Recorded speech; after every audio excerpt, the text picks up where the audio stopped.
Okay. We are in Dayton, Tennessee.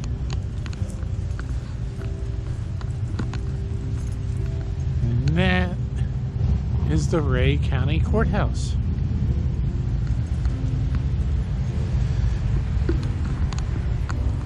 Home of the Scopes trial, or the Scopes monkey trial, if anyone knows about that. Yeah, that's Clarence Darrow. He was the attorney for the ACLU. That was the defense attorney for Scopes. I can't think of his first name. John. No, this and this guy is probably, who's this guy? William Jennings Bryan. He was the prosecutor. He's the one prosecuting Scopes for daring to teach evolution. So this was in 1925 that this happened. And Tennessee legislature passed the Butler Act, forbidding the teaching of evolution. They could only teach biblical narrative of creationism. And Scopes was actually a substitute teacher. He wasn't even the teacher. He was just the substitute that day. This is supposed to be a museum. Anyways, the Butler Act was passed. Well, if it's open, how do you get in? Doesn't look like it's open, dude.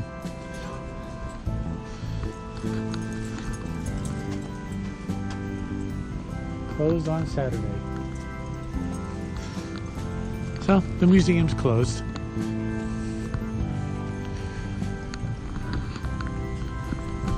Anyways, Mr. Scopes was arrested, put on trial. He agreed to be, I guess, the guinea pig for the ACLU's challenge of the Butler Act. So he agreed to be the fall guy, I guess you could say.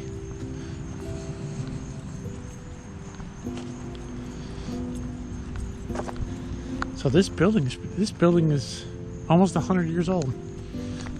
You can tell it too. I mean, it's in good shape, but you can tell it's an old building.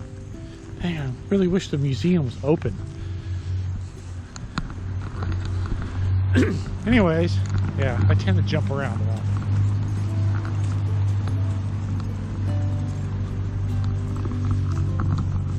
He was taking a trial, and they did their... Basically, it was boiled down to science against religion. And the defense attorney actually took the stand to defend the Bible. And the way the story goes, he was pretty much annihilated by Mr. Darrow and humiliated because of some of the things he was forced to defend about some of the literal stories in the Bible. And he died not long after the trial. He was also a two-time presidential candidate. Anyways, Mr. Darrow was found, not Darrow, he was the attorney. Mr. Scopes was found guilty, fined $100, which was a lot of money back then. But it was later thrown out, the conviction was.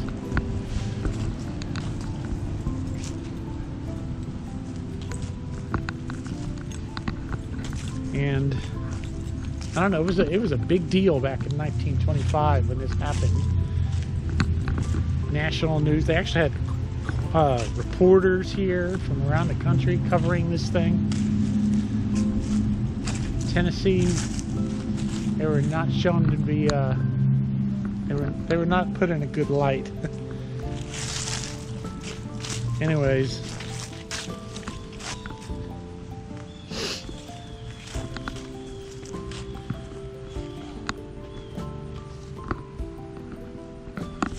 I guess you could say this is one of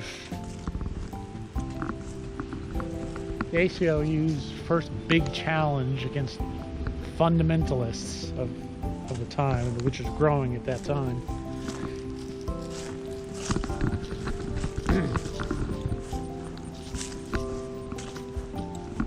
This is where it all happened. They've done movies about that. Unfortunately, the museum is not open. Kiddo and I are on a road trip today. We're just driving around to these little things that people don't normally check out. Unfortunately, the museum's closed, so I can't show it to you. So, I guess that's all we've got for this one. And we'll be back at you.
Prosecutor and congressman.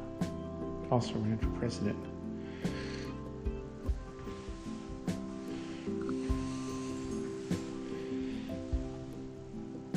Clarence Darrow. Defense.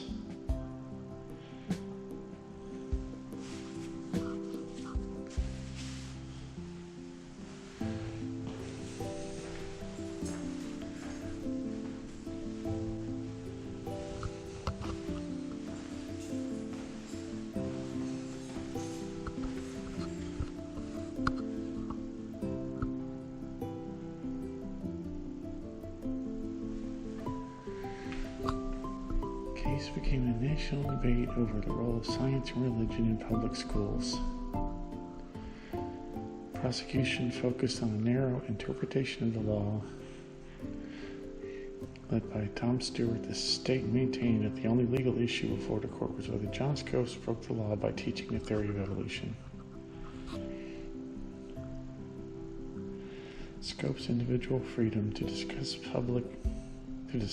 evolution publicly, Stewart argued, was not infringed, as he still had the right to have taken his stand on the street corners and expounded until he became hoarse.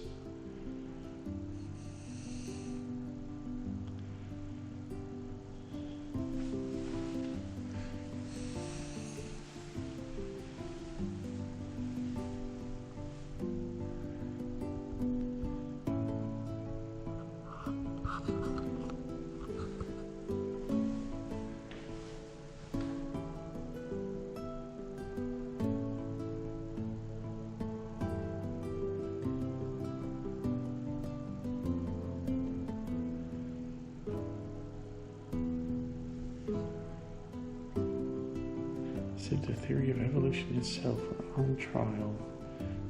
The defense called for expert testimony on Darwinian theory. Zoologist Dr. Maynard Metcalf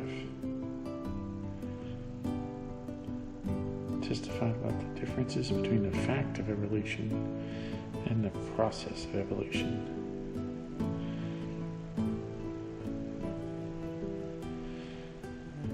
judge agreed with the prosecution that scientific testimony was not relevant to the case.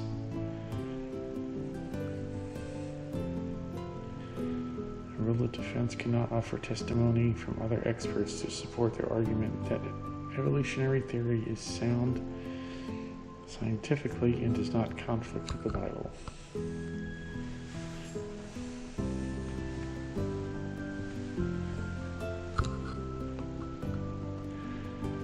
Darrow versus Brian.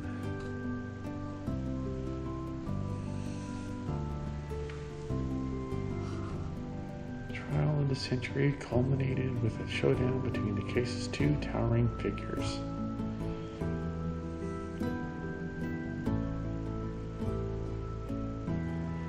On the seventh day, the defense called Brian to testify as an expert on the Bible. Brian agreed to take the stand when defense counsel agreed to allow him to call Darrow and defense attorneys to testify the following day. Seeking to discredit Brian, Darrow asked questions that put Brian's stance as a biblical literalist at odds with interpretation in modern science. We have the purpose of preventing bigots and ignoramuses from controlling the education of the United States, and that is all, Darrow said. Darrow asked a question such as, where did Cain get his wife? And did Joshua make the sun stand still? He also asked about the population of the earth 2,000 years ago and whether Noah's flood destroyed all life outside the ark. After Darrow did not ask about human evolution, Brian responded, evolution is not truth, it is merely a hypothesis.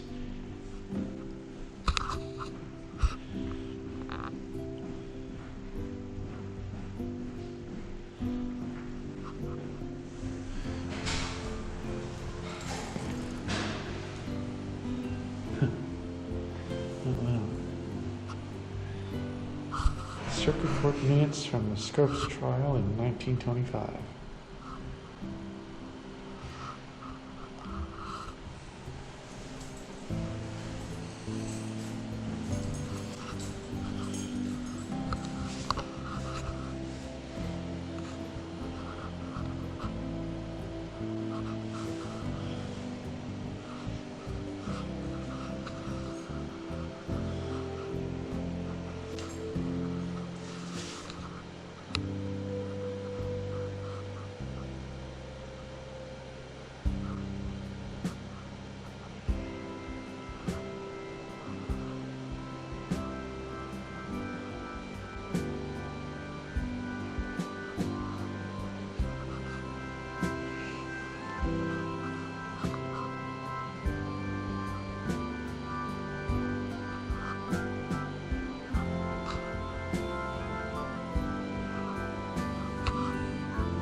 Cool. I want this.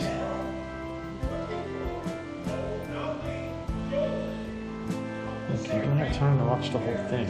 I kind of want that.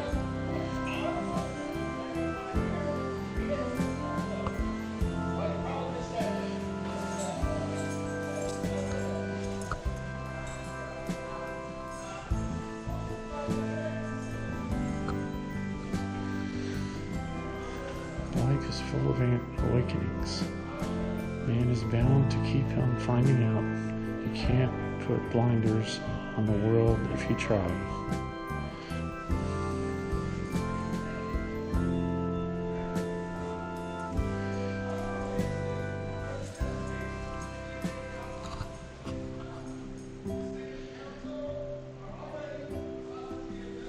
Scopes was convicted and fined $100, which was never paid.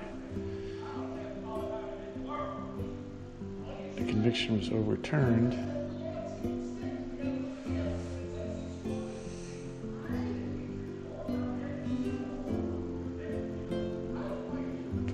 Tennessee Supreme Court, of course, upheld the constitutionality of the law.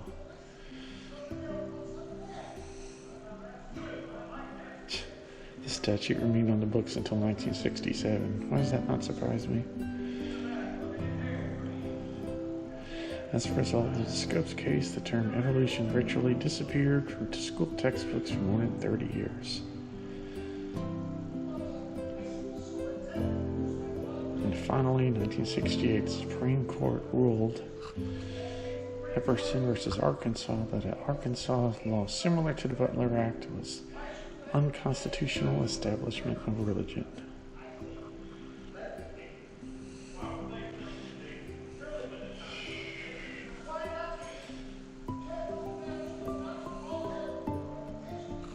Since then, federal courts have struck down state laws providing for equal time teaching creation and science and evolution and intelligent design.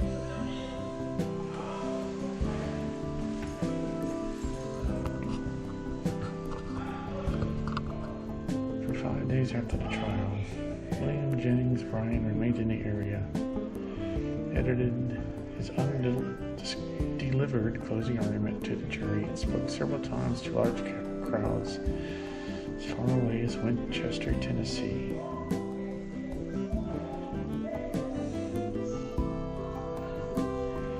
So he started a school here to teach biblical perspectives. Surprise, surprise.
Now, while the community made fun of Darrow and John Scopes and what they were doing, the rest of the world made fun of Tennessee.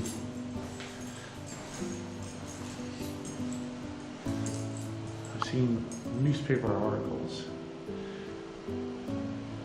mocking the people of this area and people of this state over this. Unfortunately, there are people that still want to cram their beliefs down the throats of others. There are still closed-minded people that exist that are just like these people in 1925. That's a shame.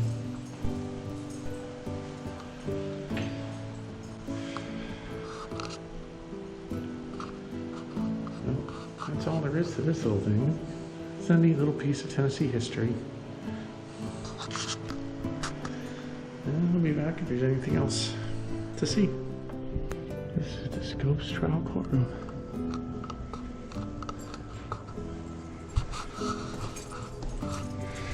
Just wanted to get a picture of that real quick. And I'm out of here. I find it amazing that such a large number of people have such an aversion to science. It's nearly 100 years removed from this trial, and there are probably a good number who would support the Butler Act today. This trial put a national spotlight on Tennessee, but it was mostly negative. National media mocked Tennessee as being backwards hillbilly. And it was a spectacle. The town of Dayton looked at the trial as a way to put their town on the map, and the ACLU, then a young organization, wanted to make a name for themselves. Town leaders and Scopes himself agreed to do this, basically as a publicity stunt.